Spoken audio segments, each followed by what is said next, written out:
Pois é isso que a gente vai saber agora com o deputado Luciano Zucco, do PL do Rio Grande do Sul, que se junta a nós para conversar conosco aqui no Jornal do Oeste, primeira edição. Deputado, muito bom dia, obrigado por nos atender mais uma vez. Muito obrigado, Daniel, Guta, Berenice, agradeço a oportunidade. E já realmente começando nesse debate com vocês, dizer da necessidade da gente sempre analisar as melhores práticas, mas é logicamente que nós já sabemos, né, o correto procedimento em si adotar aqui no nosso cenário nacional. O que aconteceu naquela operação foi uma operação extremamente exitosa, onde 2.500 policiais, um planejamento de por meio de 100 mandados de prisão, tiveram aí um confronto fortemente bélico com criminosos. E eu sempre deixo claro que policial não matam pessoas, policial em confronto com criminosos fortemente armados defendem a sua vida, defendem a sociedade. É triste de ver esses pseudos entendedores de segurança pública, os ditos especialistas de cabeça vermelha, falando algo que eles não têm na prática. E o pior, ainda criticando, né, os policiais que salvaram a vida de várias pessoas e que continuam dedicando a sua vida em prol de uma sociedade que muitas vezes, por meio de uma imprensa maldosa, critica os operadores de segurança pública. O Bukele, ele começou a sua mudança, primeiro, enrijecendo as penas. Aqui no país, nós temos a progressão de pena, nós temos a saidinha, nós temos as visitas íntimas, nós temos todo e qualquer artifício que tira o crédito das operações policiais. Eu tenho um irmão que é delegado, um padrasto que é policial militar, e é muito triste enxergar o comentário deles, por exemplo, de que se prende um cidadão 5, 6, 7 vezes e novamente aquele cidadão está na rua, né, cometendo os delitos. Então nós precisamos, no primeiro momento, com que seja feito, né, a justiça seja feita, inclusive por meio da condenação efetiva. Se é condenado a 15 anos, que permaneça os 15 anos em regime fechado. Que esse preso, inclusive, trabalhe para gerar recurso para o sustento dele, já que um preso hoje custa para o Estado de 4, 5, 6 mil reais e que não entrega nada. Pelo contrário, a primeira pergunta que se faz quando chega um criminoso num presídio é: qual é a sua facção? Ou seja, se mantém aquele crime organizado, se mantém o escritório do crime. E num país onde um condenado a 400 anos pode ser, inclusive, pré-candidato a deputado federal, que é o caso do ex-governador do Rio de Janeiro, não tem como dar certo o combate à criminalidade.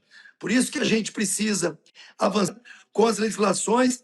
Estamos hoje recebendo, inclusive, o nosso colega Guilherme Derrite, secretário de Segurança de São Paulo, que vai apresentar o projeto, a relatoria, tornando as facções criminosas em facções terroristas, para que essas penas sejam penas pesadas. É inadmissível que a gente tenha ainda no país, né, essa relativização dos criminosos.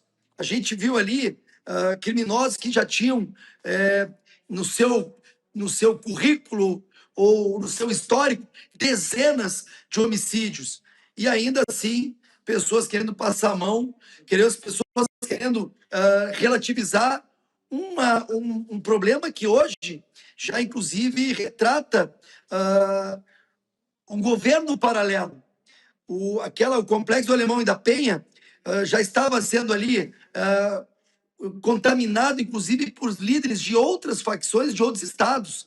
Foram identificados líderes de Goiás, da Bahia, do Espírito Santo, lá do Pará, do Amazonas, ou seja, o Rio de Janeiro, em função até da DPF, em função das decisões do judiciário brasileiro, estava concentrando o crime nessas comunidades.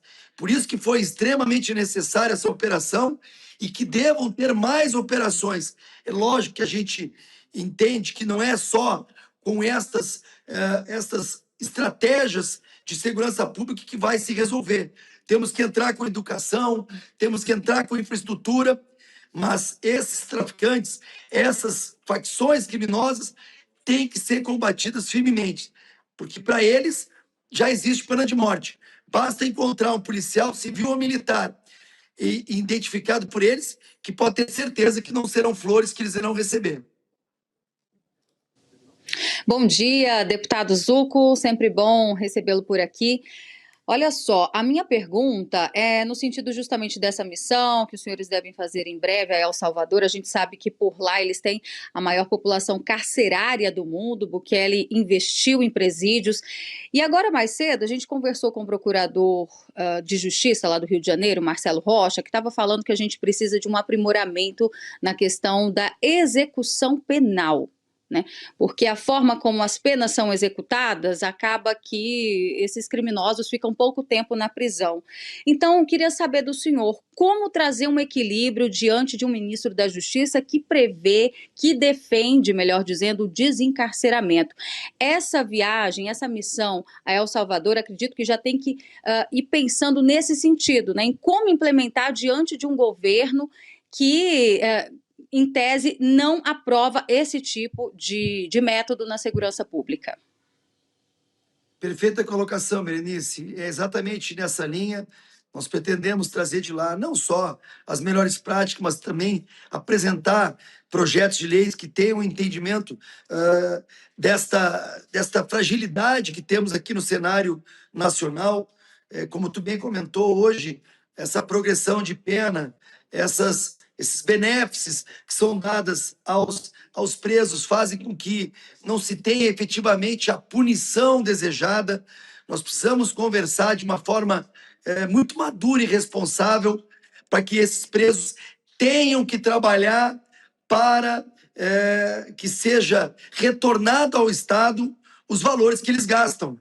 É inadmissível que a gente tenha, como eu disse anteriormente, um gasto de 4, 5, 6, 7 mil reais por cada penado e o Estado tenha que comportar este custo sem a contrapartida desses criminosos.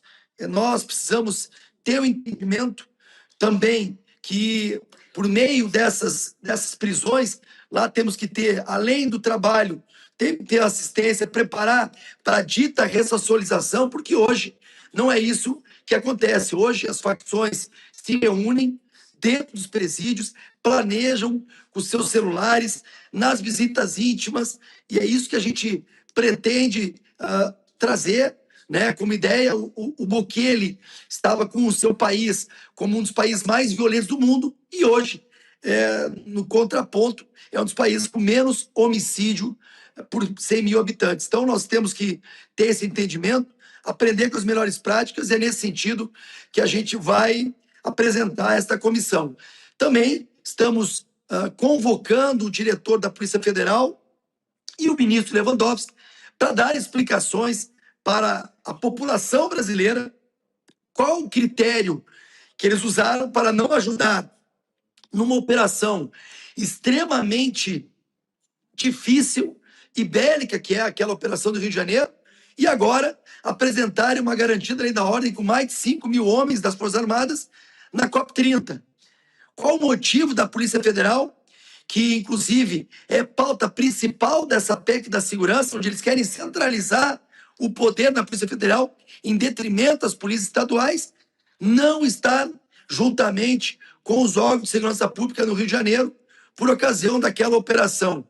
Uma operação já detalhada há um ano, com mais de 100 mandados de prisão, uma operação extremamente importante para aprisionamento desses líderes de facção, e nesse sentido que vamos querer escutar aí o Lewandowski e o Andrei, que é o diretor da Polícia Federal, para saber os motivos e os critérios que este governo federal usa para não combater a criminalidade.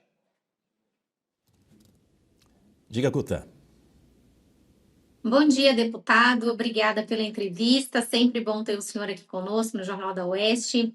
Deputado, atualiza para nós em que pé que está essa questão dessa missão. O senhor protocolou o pedido, é o presidente da Câmara que tem que autorizar, e o senhor está otimista, vocês vão conseguir mesmo fazer essa missão? E além disso, o Bukele, além desse endurecimento contra o crime, as penas e tal, ele também fez um enfrentamento ao Poder Judiciário, inclusive aposentando compulsoriamente juízes.